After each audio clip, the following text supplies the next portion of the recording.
It's time for the Neighborhood Connection. We had a great question come in about Shou Sugi bend, the Japanese finish technique. Hopefully I can answer your question with this today. It is an amazing technique for finishing wood using flame. And the cool thing is that'll give it 80 to 100 years of lifespan on that finish. So it's really one of the best ones out there. And I'm going to show you how to do it today on these two pieces of wood. Traditionally it's done on a Japanese cedar, but I've got a Western red cedar here and some mahogany we're going to play with today. So the first thing we're going to do is get the flame out, and if you're doing a big project, of course you don't want to use a little plumber's torch. I would recommend going down and getting a big weed burner with a big torch head on it so you can do a lot of wood at the same time. And of course, anytime you're dealing with fire and wood, be careful that you're doing it in a safe space, probably outside in a gravel area or concrete so you don't catch anything on fire. And of course, make sure you got some water or a fire extinguisher nearby.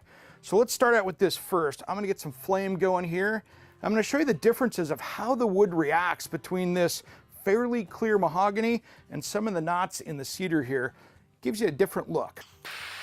So the first thing you want to do is make sure that we've got very even flame on this. And we want to just kind of work evenly across it. Really going to just flame this wood and let the grain be what it is. You really want to get this nice and dark. And the other thing I want to do here too is almost get this to the point of burning on the outside. I want to get a crust on it. And a little more alligator-ish, the better we are, because I really want to have some of that really just burnt up looking finish. So it needs to be almost charcoal-y on the top. I'm really going to get this going. You have to kind of keep it moving. One, so you don't start a fire here, but two, you just really want to have that great solid finish. And the knots are kind of the character here. I'll let that cool off just a little bit, and I'm going to go over here to our hardwood to show what this looks like.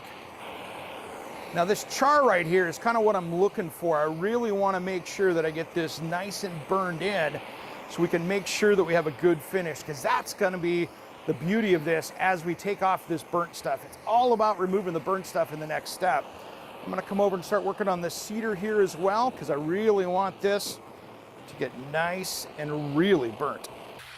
Now these open grain places right here, for instance, you are not going to burn this in at all. It's not going to get all black.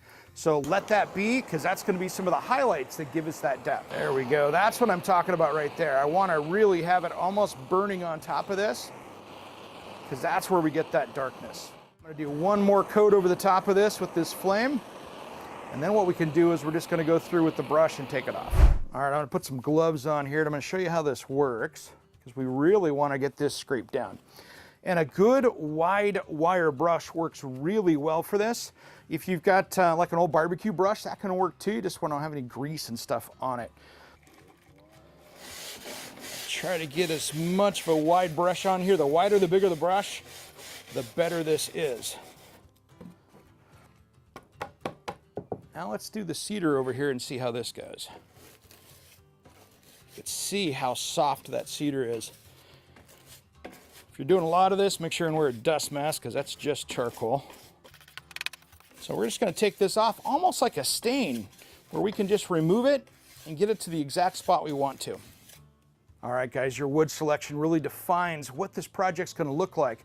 This looks good with the mahogany, but there's not a lot of depth to it. And that's where the cedar really does a great job, because you've got the knots in the figure, and that's going to give it more of that traditional Shou Sugi bend look. Now, there is an option at the end here. You can put an oil-based finish that's matte on it if you really want to have that extra layer of protection, but it's not really needed. I hope that answers your question about Shou Sugi bend finishes.